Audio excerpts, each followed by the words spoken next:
శ్రావణ మాసం వచ్చేసింది. ఇంకా మన ఆడవాళ్ళు పూజలు, నోములు, వ్రతాలు అంటూ బిజీ అయిపోతారు. ఇందులో కొన్ని నియమాలు కూడా పాటించాలి. అందులో ఒకటి మాంసం తినకూడదు. కానీ మాంసం ఎందుకు తినకూడదో తెలుసా? ఇది మనకు వెనక పూర్వం నుంచి వస్తున్న ఆచారం. ఇందులో సైన్స్ కూడా ఉంది.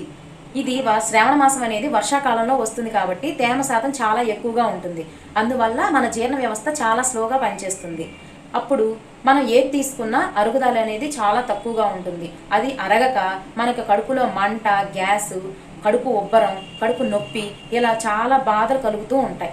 దానివల్ల మన పూర్వీకులు ఏం చేశారు? దేవుడి పేరు చెప్పి మనకు కొన్ని నియమాలు అలవాటు చేశారు. అదే మీరు మాంసం తినకండి అరగదు అని చెప్తే వింటారా?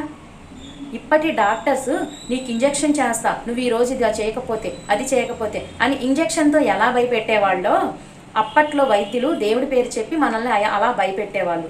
కానీ వాళ్ళ భయమే బాగుండేదండి. మనం కనీసం నియమనిష్టలతో చక్కగా పూజలు చేసుకుంటూ సక్రమంగా పద్ధతిగా ఉంటున్నాం, అంతే కదా? దాన్ని అర్థం చేసుకోవాలి. పెద్దలేది ఊరికే చెప్పరండి. దాంట్లో కూడా సైన్స్ పరంగా కూడా ఆలోచించి వాళ్ళు మనకి ఇలాంటి అలవాట్లను, పద్ధతులను మనకు నేర్పారు.